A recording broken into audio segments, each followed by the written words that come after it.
សួស្តីអ្នកទាំងអស់គ្នាជួបជាមួយខ្ញុំម្ដងទៀតហើយនៅក្នុង Channel VHR សម្រាប់រឿងដែលtrongភាពមុនលោកវីបានឲ្យ Luna ស្វែងរកបន្តារបស់នាងអញ្ចឹងយើងផ្ដើមទៅ Chapter បន្ទាប់លោកវីក៏បាននិយាយទៅកាន់ Luna ថាបើសិនមកខ្ញុំដឹងថាខ្ញុំបានធ្វើឲ្យបែកកញ្ចក់បន្តាប្រកាសណាស់គាត់ប្រកាសជាខឹងខ្ញុំខ្លាំងណាស់ Luna តើអ្នកកំពុងតែស្ដាប់ខ្ញុំនិយាយមែនទេ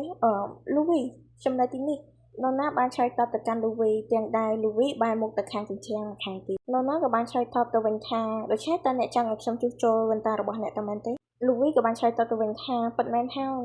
សូមអង្វរណាម្ចាស់ស្ត្រីរបស់ខ្ញុំលោកវីក៏បាននិយាយបន្តទៀតថាវាត្រូវចំណាយប្រាក់រាប់ពាន់ដុល្លារដើម្បីយកវាទៅជួសជុលនៅហាងហើយខ្ញុំក៏មិនអាចលាក់បាំងពីម៉ាក់របស់ខ្ញុំបានដែរបើអ្នកជួសជុលវាខ្ញុំនឹងធ្វើអ្វីដែលអ្នកចង់បាននៅពេលលោកវីនិយាយចប់ Luna ក៏បានគិតបន្តិចរួចក៏តបទៅវិញថាខ្ញុំគិតច្បាស់ណាស់ថាខ្ញុំនឹងគ្មានជំរើសទេខ្ញុំនឹងឲ្យអ្នកធ្វើអ្វីមួយនៅពេលក្រោយលោកវីក៏បានតបទៅវិញថាច្បាស់ណាស់អរគុណ Luna ក៏បានសួរទៅកាន់លោកវីថាតើអ្នកប្រកាសអត់ថាបំណែកកញ្ចក់វ៉ែនតានោះគឺគ្រប់ចំនួនទាំងអស់លោកវីក៏បានឆ្លើយតបទៅវិញថាប្រកាសណាស់បន្ទាប់មក Luna នាងក៏បានជប់ដំបងសិលរបស់នាងបានសូត្រវេទមន្តធ្វើឲ្យមជុលដេកញ្ចក់វ៉ែនតាពីមួយដំណាក់កាលទៅមួយដំណាក់កាលរហូតដល់ចិត្តវិញទាំងអស់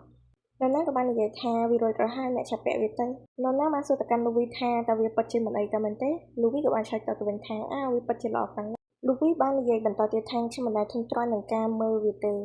ការដេររបស់របរចូលគ្នាឡើងវិញដោយមជ្ឈវេទមន្តនិងសាររបស់វេទមន្តហើយក៏មិនដែលបន្សល់ទោសសាសនាអ្វីឡើយលោកវីបានសួរទៅកាន់ Luna ថាតើអ្នកបានលើទេអំពីអ្នកវេទមន្តនៅប្លុកទី16លោកវីក៏បាននិយាយបន្តទៀតថាវេទមន្តពិតជាមានប្រយោជន៍ណាស់ដូច្នេះហេតុអ្វីបានជាយើងត្រូវមានការិយាល័យខ្លុំមើលវេទមន្តអញ្ចឹងអ្នកណាដឹងថាអ្នកជាគ្រូវេទមន្តក្រៅពីម៉ាក់របស់អ្នកខ្ញុំគឺជាមនុស្សម្នាក់គត់តែមែនទេ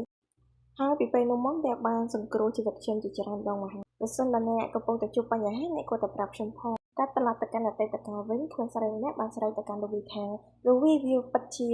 គ្រោះថ្នាក់ក្នុងតាអ្នកឆាប់ត្រឡប់មកវិញមកនេះគឺជាក្មេងស្រី Nona ហើយនឹងលោកវីការពួកយើងនៅក្មេងលោកវីក៏បាននិយាយបន្តទៅថា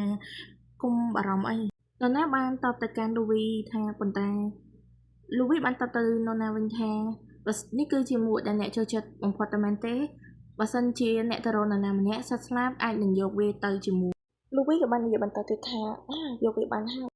Luna បានឆ្លើយតបទៅកាន់លោកវីថាសូមអរគុណអ្នកពិតជាអស្ចារ្យណាស់លោកវីបានឆ្លើយតបទៅកាន់ Luna ថាវាគ្មានធូលីដីសំបីតែបន្តិចពេលនោះស្រាប់តែលោកវីរអដានធ្លាក់ពីលើដើមឈើមកក្រោម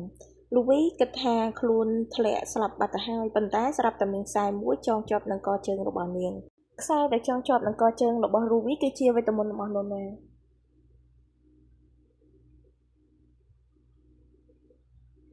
លោកវីបានគិតក្នុងចិត្តថាអត់ទេខ្ញុំកំពុងតែចំដៃប្រើវេទមន្តរបស់ខ្ញុំលោកវីបានសួរទៅកាន់ Luna ថាតើអ្នកគឺជាអ្នកវេទមន្តតែមែនទេ Luna ដែលខ្លាចលោកវីស្អប់ខ្លួនមិនអាចនិយាយអ្វីបានត្រឹមតែនៅស្គប់មួយកន្លែងទៅ